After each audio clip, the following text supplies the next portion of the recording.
ప్రస్తుతం మనతో పాటు బీఆర్ఎస్ పార్టీ సీనియర్ నాయకులు కలీం గారు ఉన్నారు. కలీం గారు చెప్పండి, ఈరోజు ఓయూ వేదికగా కూడా రేవంత్ రెడ్డి గారు 20 నెలలుగా మేము ఎన్ని మంచి పనులు చేస్తున్నా కూడా ఒక్కరు కూడా కాంప్లిమెంట్ ఇవ్వట్లేదు, బీఆర్ఎస్ పార్టీ ప్రతి పనిని విమర్శిస్తున్నారు తప్పించి ఒక్క పని కూడా మెచ్చుకోవట్లేదు అంటున్నారు. ఎందుకు అంతగానం అంటే పార్టీ మీద కావచ్చు, రేవంత్ రెడ్డి పైన? రేవంత్ రెడ్డి సీఎం అవ్వడం మీకు ఇష్టం లేదా? మాకు రేవంత్ రెడ్డి సీఎం అవ్వడం ఇష్టం అనేది పక్క పెట్టండి. మీరు నువ్వు అన్ని 20 నెలలు అంత కష్టపడి నువ్వు ఆపసోపాలు పడుకుంటా మళ్ళీ కంచెలు వేసుకొని అంత అంత పెద్ద భద్రతతో సెక్యూరిటీతో నువ్వు ఎందుకు వెళ్ళినావు? మళ్ళీ నువ్వు చేసినప్పుడు బీఆర్ఎస్ చేయలేదు అనడానికి మా దగ్గర 100 పాయింట్స్ ఉన్నాయి. నువ్వు ఒక కారణం చెప్పు, నువ్వు కంచె ఎందుకు కట్టినావు? మళ్ళా నువ్వు గడిల పాలన అని చెప్పేసి నువ్వు మీకైనా బెటరేగా 20 సంవత్సరాలకి ఏ సీఎం పోతే రేవంత్ రెడ్డి గారు వేరు కదా ఎక్కడికి?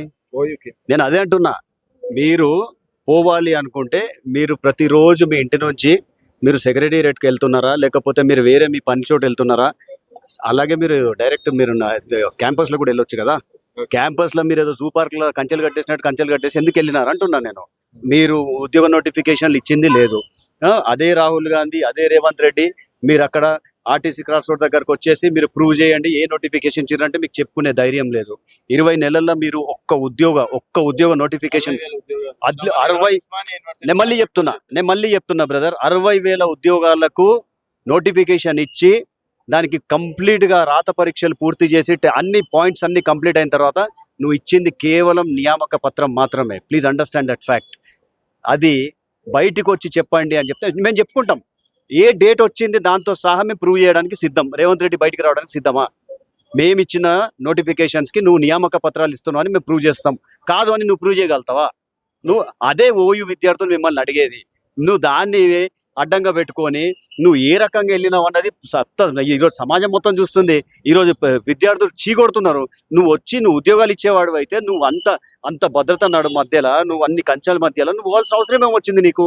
సో నేను చెప్పేది ఏంటంటే బీఆర్ఎస్ ఛాలెంజ్ నీకెందుకు? బీఆర్ఎస్ 100 చెప్తుంది, నువ్వు చేయనప్పుడు 100 చెప్తాం, ఇంకెన్నైనా చెప్తాం. నువ్వు ప్రూవ్ చేయి, ప్రజాముఖంగా ప్రూవ్ చేయి. నువ్వు నోటిఫికేషన్స్ ఇచ్చింది ఏంది? నువ్వు క్యాంపస్ మేము వెళ్ళలేదు మీరు పోయిందని చెప్తే మేము చెప్పుకోలేదు, మేము చేసిన తప్పది. మేము ఎన్ని నోటిఫికేషన్స్ ఇచ్చినా కూడా మేము చెప్పుకోలేదు కాబట్టి మేము ఈ పొజిషన్కి ఉన్నాం. కానీ మేము చెప్పుకొని ఉంటే రేవంత్ రెడ్డి మళ్ళీ అక్కడికే ఉండేది. ఆయన చేయకుండా నేను చెప్పుకుంటా అంటే జనాలు అంత పిచ్చోళ్ళు కాదు. మీకు పదవి పోయినందుకు ఇంకా జీర్ణించుకోలేక కావాలని రేవంత్ రెడ్డిని బదనాం చేస్తున్నారా? ఏమైనా సిగ్గు శరం ఏమైనా ఉందా రేవంత్ రెడ్డికి? నువ్వు ముఖ్యమంత్రి అయ్యి 20 నెలలు అయింది, నువ్వేమైనా పని చేస్తున్నావా? నీకు ఎందుకు రాబోయి మేము అపోజిషన్ చేసేది? మా ఆస్పిరేషన్స్ నువ్వు ఎందుకు క్యాచ్ చేస్తున్నావు? నువ్వు పని చేయలేదు కాబట్టి మేము చెప్పాల్సి వచ్చింది. నువ్వు పని నువ్వు చూయించు.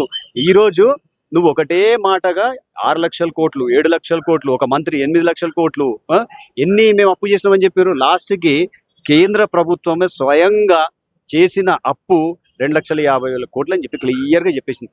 దాని తర్వాత ఇప్పుడు నీకు మాట లేదు. సో నేను చెప్పేది ఏంటంటే 20 months మేము తీసుకొచ్చిన అప్పుల మేము ట్రాన్స్పరెంట్గా తీసుకెళ్ళి ఛాలెంజ్గా మీకు చూపెడతాం ఏం అభివృద్ధి జరిగిందని. నువ్వు తీసుకొచ్చిన అప్పు ఏడికి పోయింది? నువ్వు తీసుకొచ్చిన అప్పు నువ్వు ఏమన్నా ప్రాజెక్ట్ కట్టినావా? రిజర్వాయర్ కట్టినావా? నేను అదే అంటున్నా బ్రదర్, ఏడగట్టి మీరు నాకు చూపించండి. ఇంటిగ్రేటెడ్ స్కూల్ మీతో వస్తాను, నాకు చూపించండి. నేను ఇప్పుడే రాజీనామా చేస్తాను నేను బీఆర్ఎస్కి. దమ్ముంటే ఇప్పుడు చూపిమన్నా ఏడగట్టండి స్టేట్ మొత్తంలో. మీరు నాకు ఒక్క ఎగ్జాంపుల్ చెప్పండి, ఏడగట్టండి ఇంటిగ్రేటెడ్. సిగ్గు శరం ఉండాలి మాట్లాడడానికి. నేను కూడా ఇక్కడ ఇటుక పెట్టి నేను ఇక్కడ రేపు పెద్ద సెక్రటరీ అని చెప్తా అయిపోతుందా? ఎగ్జిక్యూషన్ మాట్లాడు. 22 months 21 monthsలో రేవంత్ రెడ్డి చేసింది ఏంది మీరు నాకు చెప్పండి. పోను ఢిల్లీ ఇది తప్పించి ఏం లేదు. రెండోది, మీకు ఇప్పుడు బీహార్లో 200-300 కోట్లు పెట్టి నువ్వు ఇక్కడ అడ్వర్టైజింగ్ చేయడానికి నీకు డబ్బులు ఉన్నాయా? 200-300 కోట్లు పెట్టేసి నువ్వు మళ్ళీ తెలంగాణ చాపర్ తీసుకుపోయి రాహుల్ గాంధీ లాంటి బీహార్లో తిప్పుతున్నావు. నీకు దానికి టైం ఉన్నది, దానికి డబ్బులు ఉన్నాయి. నీకు రాష్ట్ర అభివృద్ధికి, పెన్షన్లకి, షాదీ ముబారక్, కళ్యాణ్ లక్ష్మికి, ఇమాం మౌజన్లకి ఇవ్వాల్సిన ఆనరేరియంకి నీకు డబ్బులు లేవు. కాళేశ్వరం గురించి కూడా కూలేశ్వరం 5 లక్షల కోట్లు వృధా పోయినాయి. అదే నోటుతోని పోలవరం కూలవరం అని చెప్పు. కాళేశ్వరం కొద్దిగా ఉండాలి. మీరే చూసి రంగనాయక సాగర్ నుంచి మొదలు పెడితే మీరు ప్రతిదీ ఇప్పుడు మనము ఎక్కడైనా కూడా పంప్ హౌస్ల నుంచి మీరు వాటర్ చూస్తున్నారు. మేడిగడ్డ మొత్తం 85 డోర్స్ అన్ని ఏది మన వాటర్ ఫ్లో చూస్తున్నాము. మీరు ఆ ఒక్క పాయింట్ పట్టుకొని 20 months తీసారు బ్రదర్. ఇంకా 20 months తీస్తారు. నీకు దమ్ము ధైర్యం ఉంటే దాన్ని గ్రౌండ్లో దిగి ప్రూవ్ చేయి. అది బీఆర్ఎస్ చేసిన తప్పు అని మీకు దమ్ము ఉంటే, నువ్వు ముఖ్యమంత్రి కదా, పాలన మొత్తం నీ చేతుల్లోనే ఉంది కదా, నువ్వు కేసులు కూడా అడ్డమైన కేసులు వేసుకుంటున్నావు కదా, మరి 20 months తత్సారం ఎందుకు? ప్రూవ్ చేయి ఇప్పుడే. కాళేశ్వరం అంటే నీకు చేయడానికి పని లేదు. నువ్వు ఒక్క పని కూడా కాన్సన్ట్రేషన్గా చేయలేదు. ఢిల్లీ టు హైదరాబాద్, హైదరాబాద్ టు ఢిల్లీ, కాళేశ్వరాన్ని కూలేశ్వరం చేసిందంతా బీఆర్ఎస్. ఈ 4 మాటలు 20 నెలలు తీసిండు బ్రదర్, ఇంకో 20 నెలలు తీస్తాడు.